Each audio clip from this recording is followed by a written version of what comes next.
Magandang gabi mga kaibigan. Handa na ba kayo? Ang kwento natin ngayong gabi ay isang totoong karanasan mula sa probinsya ng Iloilo. Isang gabing binulabog ng nilalang ng matagal nang kinatatakutan, ang aswang. Kung mahina ang loob mo, baka hindi mo kayanin. Pero kung gusto mong malaman ang buong nangyari, manatili ka hanggang dulo. Bago tayo magsimula, huwag kalimutang i-like ang video, mag-subscribe sa ating channel at i-click ang notification bell para lagi kang updated sa mga kwento ng katatakutan. I-comment mo rin kung naranasan mo na ring makarinig ng kakaibang kaluskos sa buong bubong ninyo. Bubong ninyo. Baka hindi lang hangin ang naroon. Ngayon, simulan na natin ang kwento ng Ang Aswang sa Bubong. Karanasan sa probinsya ng Iloilo.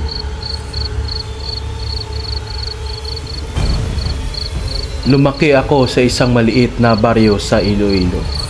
Isang lugar na tahimik sa araw, ngunit puno ng kwento ng kababalaghan tuwing sumasapit ang gabi. Dito, ang mga matatanda ay parang mga tagapag-ingat ng mga alamat at pamahiin. Ang bawat sulok ng baryo, bawat puno ng balete, bawat masukal na kalsada ay may kasamang kwento, at halos lahat ay may kaugnay yan sa mga nilalang na hindi nakikita ng karaniwang mata. Isa sa kinatatakutang nilalang sa aming lugar ay ang aswang. Hindi ito basta-basta katang-isip lang para sa mga taga-baryo. Para sa kanila, ito ay bahagi ng pang-araw-araw na buhay. Kapag may buntis sa paligid, laging nagiging usap-usapan kung baka may aswang na nagbabalak umatake. Bata pa lang ako, narinig ko na ang mga bulungan ng mga kapitbahay. Huwag kayong maglalakad ng nag-iisa paghating gabi. Baka may aswang. O kaya naman, isara nyo ang mga bintana, lalo na kung may buntis sa bahay.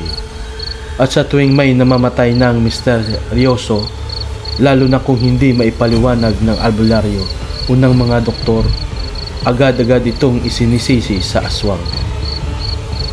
Hindi ko maikakaila, noong una hindi ako naniniwala. Para sa akin, mga lumang kwento lang iyon na ginagamit para takutin ang mga bata para umuwi ng maaga. Pero habang lumalaki ako, mas nararamdaman ko ang bigat ng paniniwalang ito sa aming baryo. Hindi lang ito kwento, ito ay babala. Ang baryo namin ay napapalibutan ng mga palayan at kakahuyan. Sa umaga, marinig mo ang huni ng mga ibon at kaluskos ng mga magsasakang nagbubungkal ng lupa. Pero kapag gabi, iba ang tunog ng paligid. Ang mga kuliglig ay nagsisigawan, ang mga aso ay walang tigil sa pagtahol, at minsan may mga alingaw-ngaw na mga yabag o pakpak na hindi mo matukoy kung saan nanggagaling. May isang malaking punong balete sa may dulo ng baryo. Sabi ng mga matatanda, tirahan daw iyon ng mga maligno at aswang. Kaya kapag may batang dumadaan doon, lagi silang pinapagsuot ng pulang damit o kaya binibigyan ng pamahid na langis para hindi lapitan ng mga masasamang nilalang. Si Lola Conching ang isa sa pinakamatandang nakatira sa baryo namin. Siya ang tipo ng tao na kahit anong sabihin, pakikinggan ng lahat dahil parang may dala siyang karanasan at bigat ng panahon. Madalas niyang ikwento na noong kabataan niya, nakita na siya ng aswang na lumilipad. May pakpak na parang paniki. Hindi lahat ng tao, lagi niyang sinasabi habang nakaupo sa duyan. May mga nagaanyong tao sa umaga, pero sa gabi, nagiging halimaw sila. Kapag may buntis, lalo silang lumalapit. Kasi ang pinagbubuntis, yun ang pinakagusto nila. Tuwing ikikwento niya ito, hindi ko maiwasang mangilabot kahit pilit kong pinagtatawanan. Para bang may laman ang bawat salita niya. At ramdam kong hindi siya basta-basta iimbento. Ang baryo namin, tuwing may nagbubuntis, nagiging abala ang lahat. Lahat ng pamaihin, sinusunod. Bawal matulog na nakatihaya. Bawal mag-iwan ng pagkain sa mesa ng uncovered. Bawal lumabas ng mag-isa sa gabi. At higit sa lahat, kailangang laging may bawang at asin sa paligid ng bahay. Ang paniniwala, kapag may aswang sa paligid, maamoy nila ang dugo ng buntis. At kapag nakalapit sila, hihigupin nila ang sanggol sa sinapupunan gamit ang kanilang dila na parang probiosis ng insekto. Noong una, akala ko katang-isip lang ang lahat ng ito. Hanggang sa dumating ang isang gabi na nagbago ng lahat ng pagnanaw ko. Pinsan ko si Martes, isang simpleng babae na bagong kasal. Ang asawa niya ay isang mangingisdang madalas wala sa bahay. 7 buwan na siyang buntis noon at dahil mag-isa siya sa bahay kapag umaalis ang asawa niya, madalas siyang tumutuloy sa amin. Ang bahay namin ay gawa sa kahoy at pawid. Tipikal na bahay sa probinsya. Malaki ito pero luma na, kaya madaling makarinig ng kahit anong kaluskos mula sa bubong at sahig. Nang dumating si Martes sa bahay namin, agad siyang pinayuhan ni nanay. Anak, huwag kang matakot. Basta't nandito ka sa amin, ligtas ka. May bawang kami sa lahat ng sulok at may langis na ibinigay si Aling Sean, isang albularyo, pampaalis ng masasamang espiritu. Tumango lang si Martes, pero halatang kinakabahan. Alam kong narinig din niya ang mga kwento ng aswang, lalo na at buntis siya. Unang gabi niya sa bahay, payapa ang lahat. Tahimik, malamig, at ang tanging marinig lang ay ang mga huni ng mga kuliglig at mga huni ng palaka mula sa malapit na sapa. Nakahiga kami sa sahig at si Martes ay nasa tabi namin. Pero kahit tahimik ang paligid, ramdam kong hindi ako mapakali.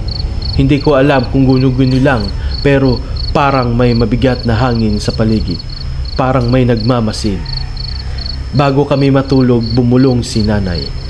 Magdasal muna tayo, huwag nating kalimutan, lalo na ngayon may buntis dito. At sabay-sabay kaming nagdasal ng Ama namin at Aba Ginoong Maria. Pagkatapos, nagtakip kami ng kumot at pinilit matulog. Pero hindi ko alam na ang gabing iyon ang magiging simula ng pinakakatakot na karanasan namin.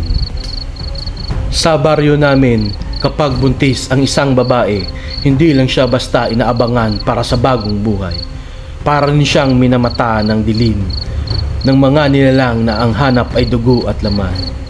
Si Martes, ang pinsang kong 7 buwan nang nagdadalang tao, ay naging sentro ng lahat ng mga bulungan, mga dasal at mga takot.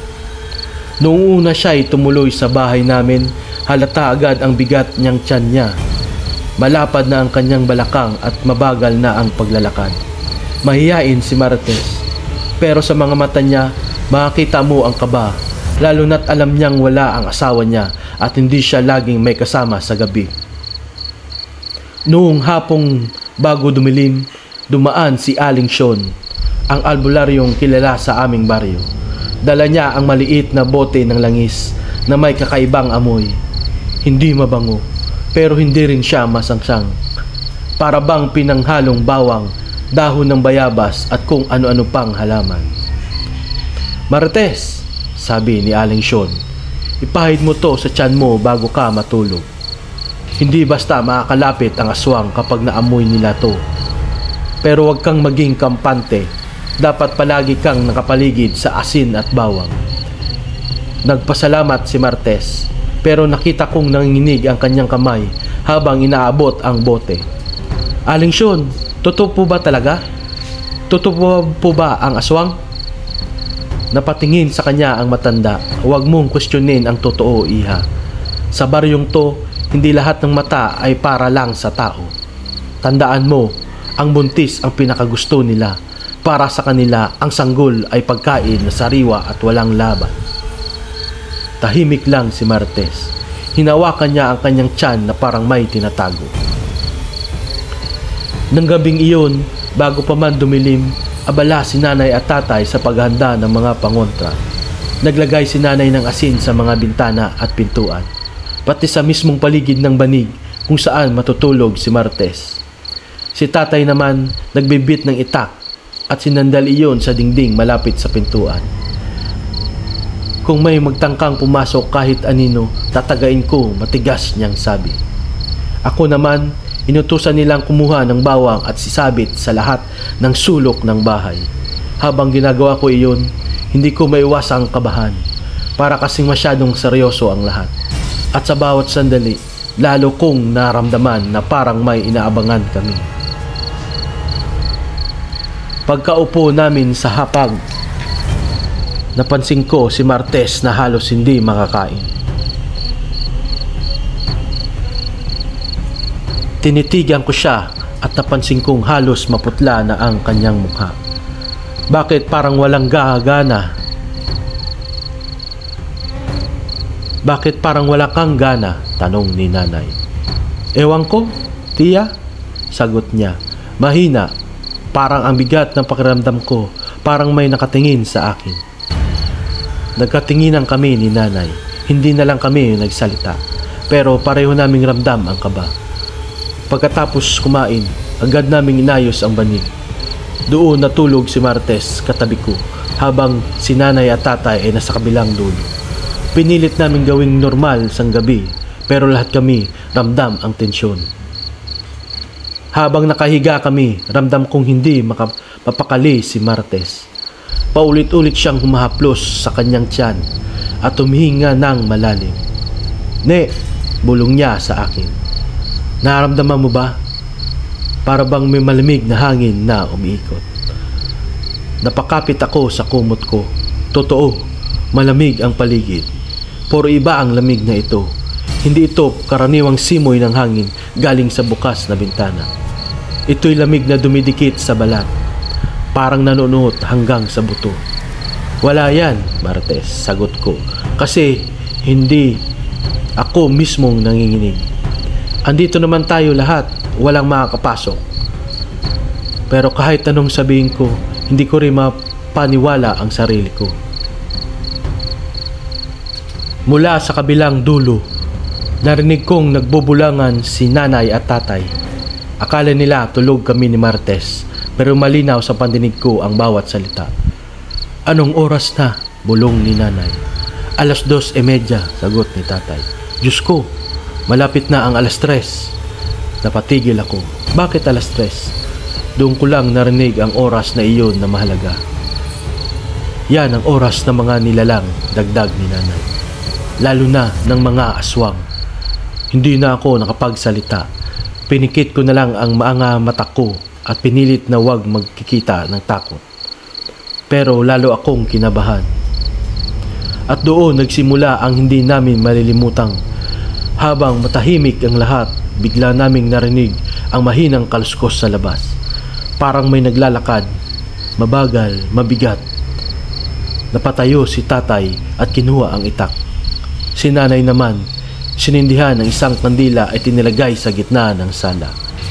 Huwag kayong matakot, mahinang sabi ni tatay. Huwag kayong lalabas. Ako ang harap kung kinakailangan. Ako, halos hindi makagalaw.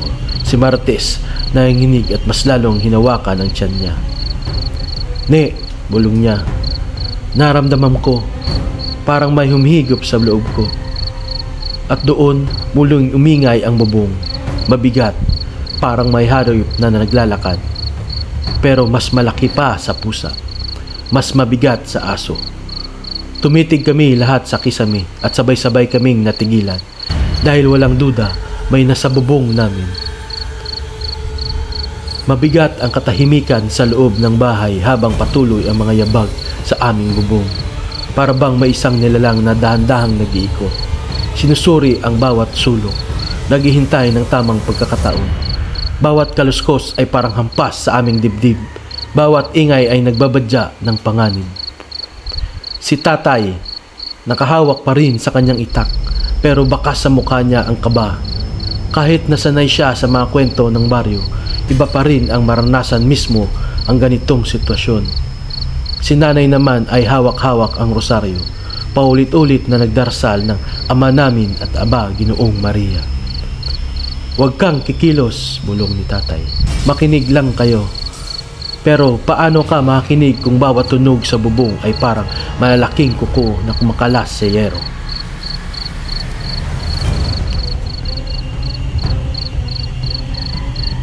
Naaalala ko ang mga payo ng matatanda sa baryo. Lagi nilang sinasabi, kapag buntis ang kasama mo, doblehin ang ingat. Ang mga aswang, amoy na amoy nila ang sanggol mula sa malayo. Kwento pa ni Lola dati, kapag nakarinig ka ng kaluskos o kakaibang tunog sa bubong, huwag kang agad magbubukas ng pinto o bintana. Dahil minsan, hindi hayop ang naroroon, kundi nilalang na nagkukubli sa katauhan ng tao. At higit sa lahat, kapag alas 3 na ng madaling araw, huwag na huwag kang maglalabas ng buntis. Doon pinakamalakas na ang aswang. Dahil ang dilim ay halos wala ng hangganan. Habang patuloy ang ingay sa bubong, napansin kong nanginginig si Martes. Pawis na pawis siya kahit malamig ang paligid. Hinawakan niya ang tiyan niya na parabang may pilit na kumakalas mula sa loob. "Ne," bulong niya sa akin. Parang may humila na sa sanggol ko. Nanlaki ang mata ko. "Ano? Paano?" Parang may malamig na hangin na pumapasok dito, sabay turo sa kanyang puso parang hinihigo. Napalunok ako. Mabilis kong kinuha ang bote ng langis at inaabot ni Aling Sean sa kaninya. Pinahatid ko iyon sa tiyan niya habang walang halos lumuha ang puso ko sa kaba. Pagkapahid ko, parang biglang humina ang sensasyon na naramdaman niya, pero kasabay noon, mas lumakas pa ang yabag sa bubong. Para bang nagalit ang nilalang na nakatambay sa taas. Bigla kong naamoy ang kakaibang amoy. Hindi ito normal na amoy ng lupa o pawis. Ito'y mabaho, parang panis na karne na ilang araw nang nakababad sa araw. Narinig ko ring umuungol sa itaas. Mababa, parang hayop pero may kasamang tao. "Gising pa ba kayo?" bulong ni tatay habang nakatutok ang itak sa bubong. "Oo tay," sagot ko, nanginginig. Si nanay naman patuloy lang sa pagdarasal. Ngunit sa bawat pagbigkas niya ng Ama namin, lalo ring lumalakas ang kaluskos. Para bang ginagalit niya ang nilalang sa bubong. Biglang naalala ni tatay ang isa pang babala ng matatanda. Sabi nila, kapag hindi umalis ang aswang, sunugin mo ang buntot ng palaspas mula sa linggo ng palaspas. Matatakot sila sa usok. Wala kaming palaspas sa loob ng bahay, pero may nakaipit na luma sa altar ni Lola sa kabilang kwarto. Mabilis na tumakbo si tatay at kinuha iyon sa kasinindihan gamit ang kandila. Nang kumalat ang usok, biglang naging mas magulo ang yabag sa bubong. Pero para bang nagkakadarapang umalis ang nilalang. Pero hindi pa rin tuluyang umalis. Nagpabalik-balik ito sa ibabaw, nagmamasid. Sa gilid ng aming bintana, biglang may dumaan na anino. Hindi ko maipaliwanag kung tao ba iyon o hayop. Pero malinaw, mahaba ang buhok, payat ang katawan, at nakayuko habang gumagapang. "Nanay!" napasigaw ako. Agad niyang sinara ang bintana at tinakpan ng tela. "Huwag kang sisilip," sigaw niya. Huwag kang titingin kapag nandyan sila. Kapag nagkatinginan kayo, mas lalo nilang malaman na takot ka." Napalunok ako at napahigpit ng hawak kay Martes. Siya naman halos nawalan na ng ulirat sa sobrang takot. At dumating ang sandaling kinatatakutan namin. Ang orasan sa dingding ay tumunog sa 3 beses. Dung, dung, dung. 3:00 na ng madaling araw. kasabay ng tunog, biglang lumakas ang hampas sa bubong. Para bang isang mabigat na katawan ang dumadagundong sa taas ng aming bahay. Narinig namin lahat ang malalim na boses, hindi tao, hindi rin hayop, sa iyong ungol na puno ng gutom. Parang nanggagaling mismo sa itaas ng bubong kung saan nakahiga si Martes. Si tatay, nanginginig pero matatag, sumigaw, "Lumayas ka! Hindi mo makuha ang anak namin," sabi, hampas ng itak sa dingding. Nagulat ako nang marinig ko ang pagtawa. Oo, pagtawa, malamig, mabagal, para bang pinagtatawanan kami ng nilalang na iyon. Biglang gumalaw ang kisame. 1, 2, 3 beses itong umahon. Para bang may malakas na persang pilit binubutas ang bubong. "Diyos ko!" sigaw ni nanay, sila na nga. Mabilis kaming nagtipon sa gitna ng sala. Pinalibutan namin si Martes ng asin, bawang at ang usok ng palaspas. Si tatay nakabantay na may itak. Si nanay walang tigil sa dasal. Ako naman, hawak-hawak ang kandila at pilit pinatatag ang loob ko kahit nanginig ang buong katawan ko. Sa gitna ng lahat, muling nagsalita si Martes. Mahina pero malinaw. "Ne, parang may kumakaskas sa loob ng tiyan ko." Mabilis ang tibok ng puso naming lahat habang patuloy ang kakaibang ingay sa bubong. Hindi ito basta yabag lang. May kasama itong pagaspas. Parang may mahabang kuko na dumudunggol sa yero. Bawat kaluskos ay nag-iwan ng pangilabot na parabang tinutusok ang balat namin ng malamig na karayom. Si Martes halos nawala ng malay sa takot. Nakahiga siya sa banig. Yakap-yakap ang tiyan at paulit-ulit na umungol. "Tiya, ne, parang may humihila, parang may humihigop." Si nanay, hawak ang rosaryo. Halos maubos na ang boses sa dasal. Si tatay naman, nakatingala sa kisame habang mariing hawak ang kanyang itak. Biglang may malakas na kalabog sa bubong. Dug! Para bang may bumagsak na mabigat at bagay sa ibabaw mismo ng kwarto ni Martes. "Umalis ka!" sigaw ni tatay, sabay hampas ng itak sa dingding. "Hindi mo makukuha ang anak namin." Ngunit imbis na tumigil, lalo pang lumakas ang tunog. May humahagod, kumakaskas at parabang pilit binubutas ang bubong. Maririnig namin ang mga kuko na kumakayod sa kahoy at yero. Ako mismo, hindi ko na alam kung saan ko ilalagay ang sarili ko. Gusto kong sumigaw, pero baka lalo lang kaming mapansin. Kaya't mahigpit kong hinawakan ang kandila na parang iyon lang ang tangi kong armas laban sa dilim. At doon namin narinig ang isang tinig, mahina pero malinaw, galing sa labas, mula sa bubong, pero parang diretso sa tainga namin na pumapasok. Gusto ko ang bata. Nanlamig ang buo kong katawan. Ang boses ay hindi ordinaryong boses, malamig, malalim at puno ng gutom. Si Martes biglang napasigaw, "Ayoko! Ayoko! Tulong!" Nagkatinginan kami ni nanay at tatay. Pareho kaming nanginginig, pero alam naming hindi kami pwedeng sumuko. Mabilis na sinindihan muli ni tatay ang palaspas. Ang usok ay kumakalat sa loob ng bahay, umaakyat hanggang kisame. Nang umabot ito sa bubong, biglang nagingay ang ninalang. Isang malakas na kaluskos ang narinig, kasunod ng tila pag-ungol ng aso na nasaktan. Nanginig ang buong bahay. "Lumayas ka!" sigaw ni nanay habang patuloy ang dasal. "Sa ngalan ng Diyos, wala kang karapatan dito." Pero hindi pa rin umalis ang ninalang. Sa halip, muling bumigat ang yabag sa bubong at narinig namin parang may kumakalaskas pababa sa dingding, papunta mismo sa bintana.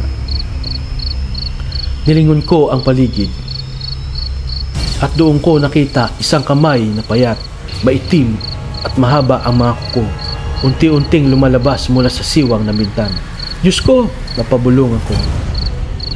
Mabilis akong tumakbo, kinuha ang asin at binuhos iyon sa siwang na bintana. Kasabay noon, sabay-sabay kaming nakirinig. Sabay-sabay kaming nakirinig ng sigaw, matinis, malakas at puno ng galit. Agad na nawala ang kamay, umangat muli ang nilalang sa bubong, at doon muling nagumpisa ang mabilis na kaluskos. Paikot-ikot parang hayop na sugatan pero hindi sumusuko. Habang ambala kami sa pagbabantay, bigla naming narinig ang tinig ni Lola, pero imposible dahil matagal nang wala si Lola. "Iha, buksan mo ang pinto.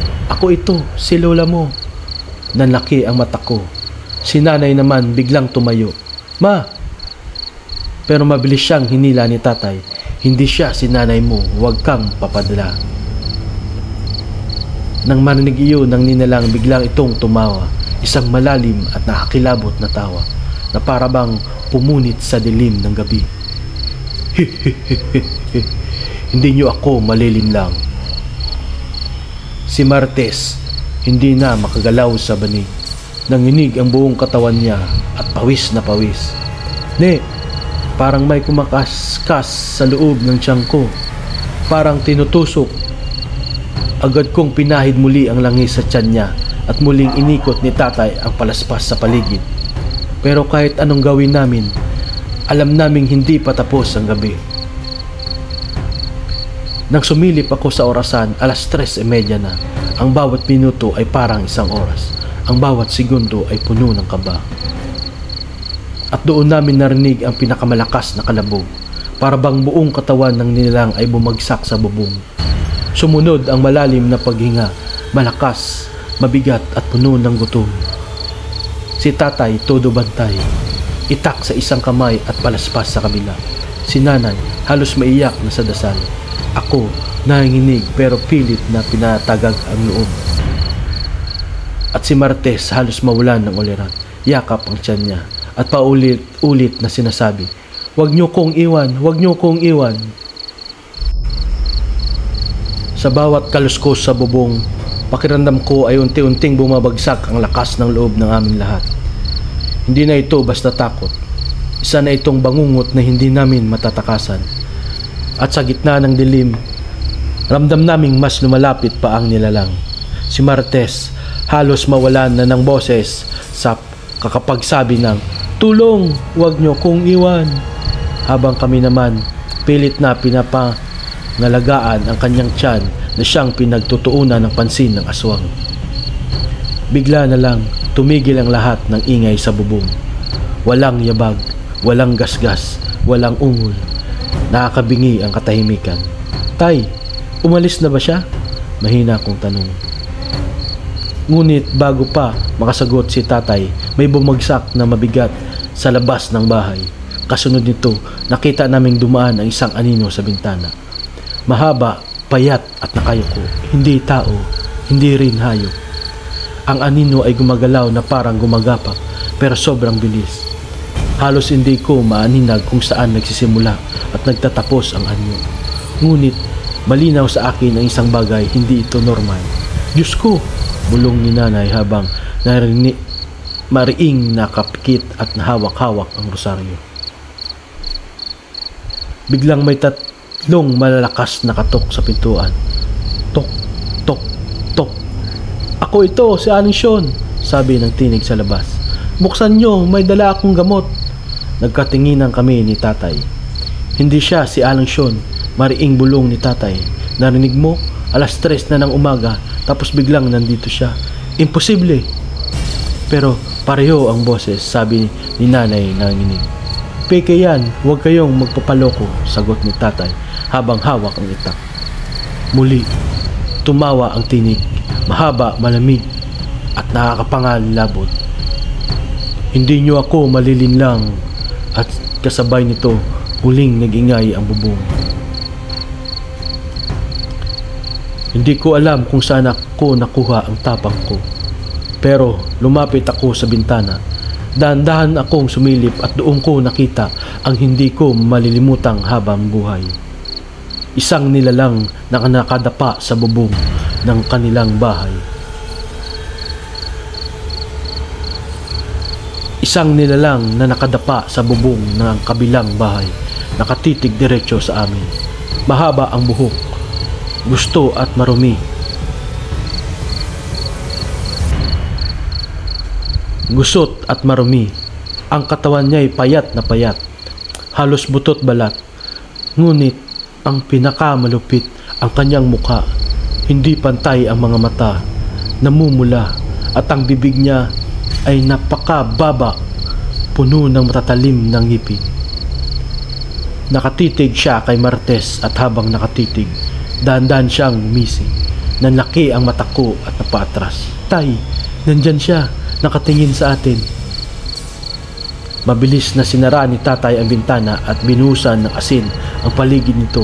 Kasabay noon, muling umungol ang nilalang. Muling gumalaw sa bubong. Mabilis parang hayop na handa nang sumalakay. Si tatay nakapwesto na sa pintuan. Si nanay hawak ang kandila at rosaryo. Ako nanginginig pero handa na ring magtapon ng asin kung kinakailangan. At si Martes halos mawalan na ng ulirat. Ne, parang may humila sa pusod ko, mahina niyang sabi. Agad kong pinahid ang langis sa tiyan niya at nilapat ang kandila. Wala. Martes, huwag kang bibitaw. Biglang may malakas na hampas mula sa bubong. At kasabay nito, isang mahaba at maitim na bagay ang sumilip sa pagitan ng mga kawayan sa kisame. Dila. Isang napakahabang dila na parang ahas. Kumakawala at pilit inaabot si Martes. Diyos ko! Sigaw ni nanay. Mabilis kong binuhusan ng asin ang dila. Agad itong umusok at napaatras. Kasabay ng naakarinding sigaw mula sa bubong. Umaga ang bubong sa bahay.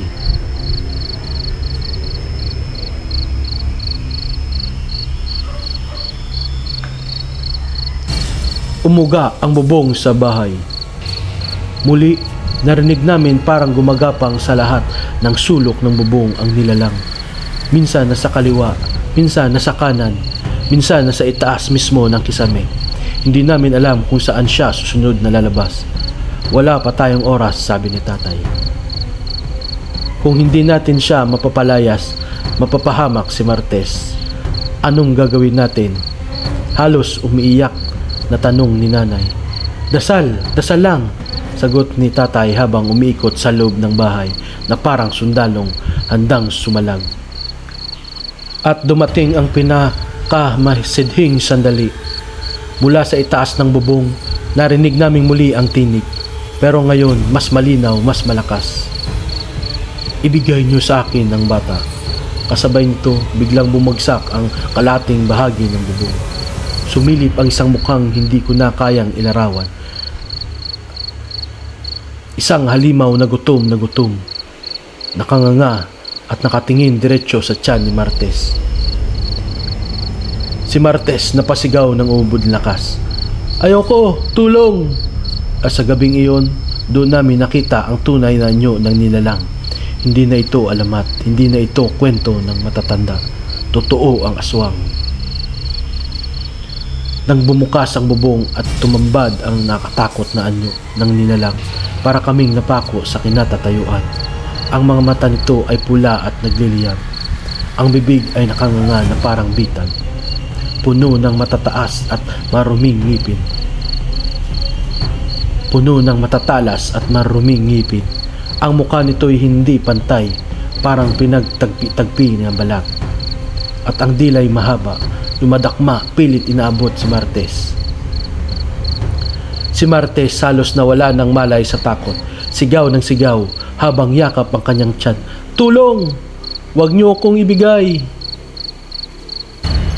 Biglang sumugod pababa ang nilalang, dumiretso sa banig kung saan nakahiga si Martes. Ngunit mabilis na hinampas ni tatay ang dulo ng itak sa bubong, dahilan para mapaatras ang halimaw. Kasabay nito, ibinuhos ni nanay ang asin sa butas ng bubong. Umusok ito at muling umalingaw-ngaw ang nakarinding sigaw ng aswang. Para itong nasusunog, Pero hindi pa rin siya umalis. Sa halip, mas lalo itong nangangalit. Kumakaskas ang mga kuko sa bubong at dingding. "Ne, tandaan mo yung sinabi ni Aling Sean," biglang sigaw ni nanay. "Naalala ko ang bilin, kung hindi umalis ang aswang, magsiga ka ng uling at budburan ng didikdik na bawang. Ang usok ang magpapalayas sa kanila." Mabilis akong tumakbo sa kusina, kinuha ang lumang kawa at nagsiga ng tuyong kahoy at uling. Pagkaraan ng ilang segundo, nilagyan ko ng dinikdik na bawang. Pag-akyat ng usok, kumalat ito sa bubong ng bahay at umabot sa bubong. Pag-akyat ng usok, kumalat ito sa buong bahay at umabot sa bubong. Kasabay nito, muling nag-ungol ang aswang. Ngayon, mas matinis, mas galit. Parang napapasok sa bawat usok na lumalabas.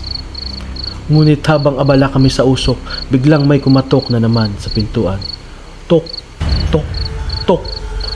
"Iho, ako ito, si tatay mo, buksan mo ang pinto." Napako ako, si Lolo. Pero matagal nang patay si Lolo. "Huwag kang magpapaloko," sigaw ni tatay. Hindi siya si ama. Ang tama siya nang hindi namin binuksan. Biglang nagbago ang boses. "Hehehehe, hindi niyo ko malilinlang." Muli kaming naririnig ng tawa, nakakilabot, parang nanggaling sa lahat ng sulok ng bahay. Habang patuloy ang ingay at takot, mas lumakas ang dasal ni nanay. Paulit-ulit siyang nag-Ave Maria. Halos wala ng pahinga. At napansin ko sa tuwing malakas ang boses niya, biglang humihina ang galaw ng aswang sa bubong. Parang ayaw nito ng panalangin. Parang nasusunod sa bawat salita ng dasal. Kaya't sumabay na rin ako. "Ama namin, sumangalangit ka." Si tatay, nakataas ang itak, handang sumalag. Ang usok ng bawang patuloy na bumabalot sa paligid.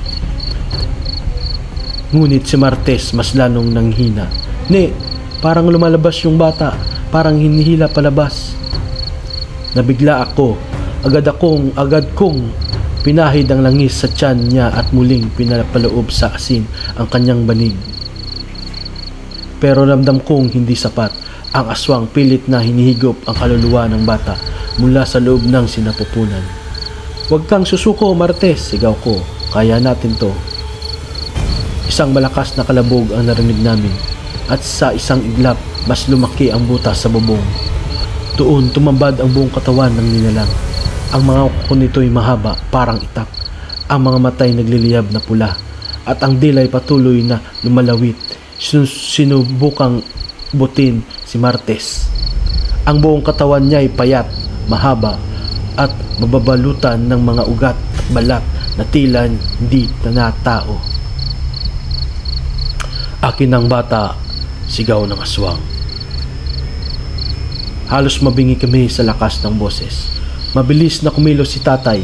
Mula sa altar ni Lola, kinuha niya ang maliit na bote ng banal na tubig na iniwan ng pare noong piyesta. Hinagis niya iyon diretso sa mukha ng nilalang. Umuga ang buong bahay. Kumawala ang nakabinging sigaw at kasabay nito, mabilis na umatras ang nilalang pabalik sa bubong. Narinig naming kumalabog ito sa yero, kumaskas at tila nagtatakbo palayo. Ngunit bago tuluyang lumisan, narinig namin ang huling salita mula sa kanya. "Babalikan ko kayo, hindi kayo ligtas." Matapos ang ilang minuto ng puro kaluskos at ingay, unti-unting bumalik ang katahimikan. Wala nang yabag, wala nang sigaw, wala nang kalabog, tanging amoy ng bawang at usok ng palaspas ang naiwan sa hangin. Si Martes nakatulog na sa sobrang pagod, pero kahit sa kanyang pagtulog ay bakas ang kaba. Si nanay halos hindi mabitawan ang rosaryo. Si tatay nakapikit pero hawak pa rin ng itak. Ako, tulala, inisip kung ano ang susunod. "Hindi ito matatapos dito," bulong ni tatay. "Babalik siya, kailangan nating maghanda." Muli niyang inayos ang palibot ng asin sa bahay. Si nanay nagtakip ng tela sa lahat ng bintana at pinto. Ako naman, inipon ang lahat ng bawang at langis na inaabot ni Aling Sean. "Bukas, pupunta natin si Aling Sean," sabi ni nanay. "Hindi pwedeng basta ganito lang ang panlaban natin. Kailangan natin ng mas matibay na proteksyon. Tumungo si tatay. Tama ka, pero ngayong gabi magbantay tayo, hindi pa tapos ang laban. At sa loob ng bahay na iyon, habang patuloy naming binabantayan si Martes at ang kanyang sanggol, ramdam namin lahat ang aswang ay hindi pa tapos. Matapos ang nakatakot na gabi, halos hindi kami nakatulog. Sa bawat kaluskos ng hangin, sa bawat pagaspas ng mga dahon sa labas, pakiramdam namin ay naroon pa rin ang aswang, nakamasid, naghihintay ng tamang pagkakataon. Si tatay hindi na binitawan ang kanyang itak. Si nanay halos wala ng laway sa bibig sa kakadasal ng rosaryo. Ako, gising buong gabi, nakatanaw sa kisame na tila ba babalik ang butas na pinasukan ng nilalang. Si Martes naman mahimbing ang tulog, pero kahit tulog ay kita ang bakas ng takot sa kanyang muka. Kinabukasan, halos sabay-sabay kaming bumangon. Walang nagsalita, pero alam naming lahat ang pupuntahan si Aling Sean. Pagdating namin sa kanyang kubo, agad niya kaming sinalubong. Parang alam na niya ang nangyari. Hindi kayo ligtas dito, wika niya habang nakatingin kay Martes. Kung hindi natin gagawa ng paraan, babalik yun at mas magiging malakas.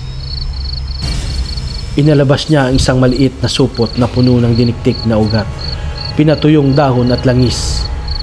Ito ang gagamitin nyo, isabit nyo sa bawat bintana at pinto. Pero higit sa lahat, kailangan nyong magpasya. Manatili ba kayo dito o alis na?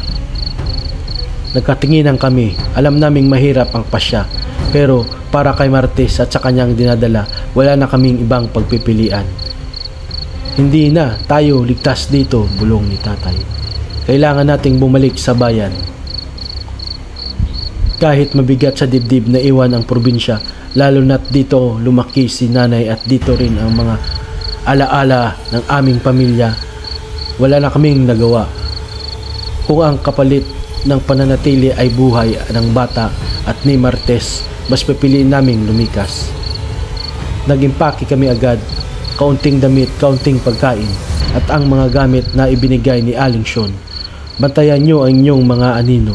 Huling bilin niya, kapag naramdaman nyong mabigat ang hangin, huwag kayong titigil at tandaan, huwag nyong papansinin ang mga boses na tatawag sa inyo sa daan. Lumarga kami bago lumubog ang araw. 3 oras ang lakad bago makarating sa terminal, kaya't pinilit naming bilisan ang bawat hakbang. Ang mga puno sa paligid ay parang may mata, nakamasid, nakakikinig. Si Martes hirap sa bawat hakbang, pero pilit niyang kinakaya. Si nanay hawak-hawak siya habang tuloy pa rin ang dasal. Si tatay naman nasa unahan, parang mandirigmang biglang handa. Habang naglalakad, may mga sandaling biglang titigil kami dahil may narinig kaming kakaibang tunog. Isang kaluskos, isang higik-hik, isang mahaba at nakatakot na buong hihinga. Ngunit tulad ng bili ni Aling Sean, hindi kami lumingon, hindi kami sumagot. Nang malapit na kami sa bayan, biglang may boses na tumawag. "Ne, ako ito. Ako si Lolo. Bumalik ka. May nakalimutan ka?" Tumigil si nanay. Nanginginig ang katawan niya. Halos maniwala. Ngunit agad siyang hinila ni tatay. "Hindi siya si ama. Huwag kang papaloko." Paglingon ko, walang namang tao. Pero malinaw pa rin sa tenga ko ang boses. At mas lalo akong kinalibutan nang narinig ko rin ang boses ng sarili kong kaibigan. Isang kaibigang matagal nang patay. "Halika, ne, dito ka na." Gusto kong sumigaw pero pinilit kong kalakasan ang loob. Binilikan ko ang isip at bili ni Aling Sean. "Huwag kang lilingon, huwag kang papansin." Akala ko'y ligtas na kami nang makita namin ang mga ilaw ng bayan. Ngunit bago kami tuluyang makalapit, biglang bumigat ang hangin. Ang mga aso sa paligid sabay-sabay nang nag-ugong. At muli sa likuran, narinig naming muli ang nakatakot na huni. Paglingon ni tatay, nakita niyang muli ang anino ng aswang, nakasunod, mabilis, halos lumilipad sa hangin. Ang mga mata nito'y pulang-pula at ang dilay muling nakaumang. "Takbo!" sabi. sigaw ni tatay. Nagmadali kaming tumakbo. Ang bawat takbang namin ay parang mabigat, parang hinila pabalik ng malamig na hangin. Ngunit mas malakas ang takot na mamamatay kaysa pagod. Si tatay hinagis ang huling bote ng langis na binigay ni Aling Syun. Sumabog ito sa lupa at ang apoy mula sa sulo ay sumiklab. Sumigaw muli ang aswang, parang nasusunog sa harap ng apoy. At sa huling pagkakataon, nakita naming umatras ito, naglaho sa dilim ng kagubatan. Nang makarating kami sa bayan, halos sabay-sabay kaming bumagsak sa lupa. Nanginginig ang katawan, pawis na pawis, pero ligtas. Si Martes, humahabol ang hininga, pero nakangiti sa wakas. Buhay pa ang bata. Si nanay yumakap sa kanya. Si tatay napaluha sa sobrang ginawa. Ako, napatingin sa langit. Nagpapasalamat na nakaligtas kami. Lumipas ang mga araw at nakabalik kami sa Maynila. Si Martes, ligtas na nanganak. Ang bata, malusog. Walang anumang bakas ng sumpa. Ngunit kahit nakalayo na kami sa probinsya, hindi nawala ang alaala ng gabing iyon. Sa tuwing marinig ko ang kaluskos sa bubong, o sa tuwing magigising ako sa kaligitnaan ng gabi, para bang naroon pa rin siya, nagmamasid, naghihintay ng pagkakataon. At sa mga panaginip ko, paulit-ulit kong narinig ang kanyang huling salita. Babalikan ko kayo.